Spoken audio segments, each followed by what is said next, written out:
पीड़ित अगर गुहार लेकर आ रहा है तो उसी पीड़ित को जेल में डाला जा रहा है।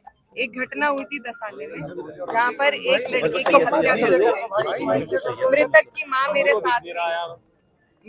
माँ मेरे साथ थी, बुजुर्ग महिला। हम डीआईजी साहब के पास सिर्फ 5 लोग उनसे गुहार लगाने गए थे कि निष्पक्ष जांच हो और कुछ और जो उनके तथ्य थे वो बताने के लिए।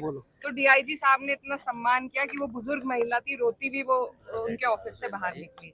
जिसके बाद हमारी कोई सुनवाई नहीं हुई।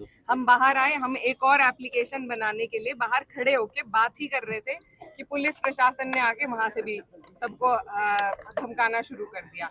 जिसके बाद हमने कहा कि भाई ये कोई आपकी अपनी संपत्ति तो नहीं है, यहाँ खड़े हो सकते हैं। सिर्फ 5-7 लोग थे हम और वाइट पट्टी के अंदर थे, कोई वहाँ पे ट्रैफिक नहीं रुका। उसके बावजूद मुझे थाने में ले गए, महिला थाने में, कि आप यहाँ पे बाधा उत्पन्न करी है ट्रैफिक की। हमारे पास सारी वीडियो है।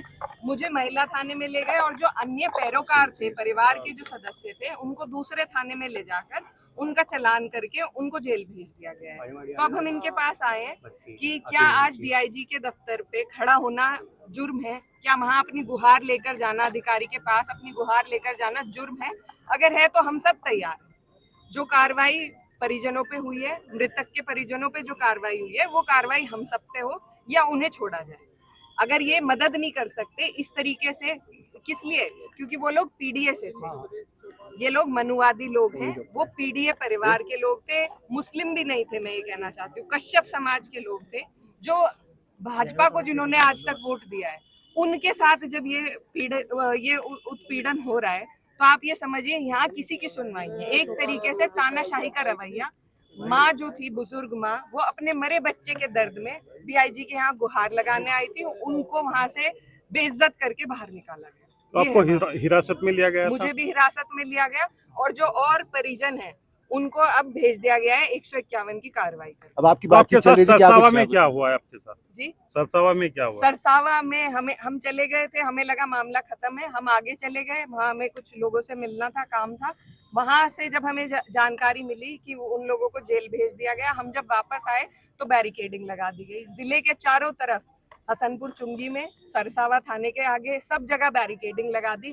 कैसे कैसे तो हम यहाँ पहुंचे हैं और अब हमारी इनसे यही मांग है कि पीड़ित परिवार का क्या गुनाह है, क्या अपराध है? क्या प्रशासन ये चाहता था कि आप सहारनपुर में ना पाए? बिल्कुल यही उनकी मंशा थी, तभी हर जगह बैरिकेडिंग लगाई गई। लेकिन ये हमारा घर है, हम अपने घर के रास्ते जानते हैं, हम यहाँ तक आए और अब हम इंसाफ लेकर जाएंगे कि ये लोग मदद नहीं कर सकते। देखिए, हम कोई झूठ नहीं बोल रहे। लड़का जो है मोनू, उसकी हत्या हुई है, ये एक फैक्ट है।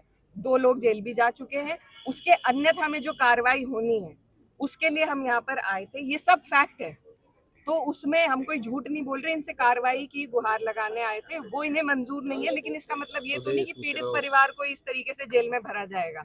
अगर आज पीड़ित भी प्रशासन के पास नहीं आ सकता तो फिर क्या लॉ एंड ऑर्डर है? ये जो सरकार लॉ एंड ऑर्डर की दुहाई देती है, कहाँ का है ये लॉ एंड ऑर्डर?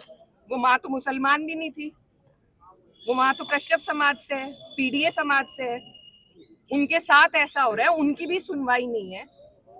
अधिकारी कह रहे हैं कि जिन्हें गिरफ्तार किया वो जाम लगा रहे थे डीआईजी के। मेरे साथ थे वो, हमारे पास वीडियो है। हम 5 से 7 जने वहां पर कुल मौजूद थे। सफेद पट्टी में जो डीआईजी के ऑफिस के बाहर जो पार्किंग एरिया है उसमें हम खड़े थे।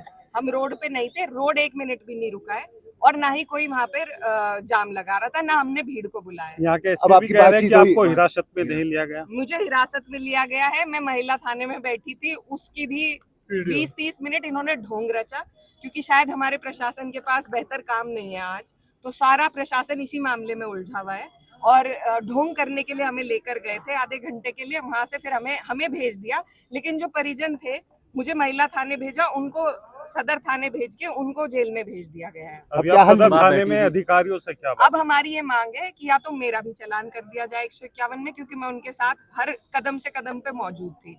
वो नहीं हो सकता तो वो उन्हें रिहा कर दे। दोनों में से हमारी कोई बहुत मोनू कश्यप हत्याकांड अब केवल एक आपराधिक मामला नहीं बल्कि बड़ा राजनीतिक और सामाजिक मुद्दा बनता जा रहा है। कैराना से सहारनपुर तक बढ़ती भीड़ और सांसद इकरा हसन की प्रेस वार्ता ने पूरे घटनाक्रम को नई दिशा दे दी है। अब सबकी नजर पुलिस प्रशासन की कार्रवाई पर टिकी है। इस पूरे मामले में आगे कौन सा नया मोड़ सामने आता है। ऐसी ही हर बड़ी खबर के लिए चैनल को सब्सक्राइब करें, वीडियो को लाइक करें, शेयर जरूर करें। वीडियो जर्नलिस्ट देवराज चौहान के साथ मैं सुधीर चौधरी। धन्यवाद।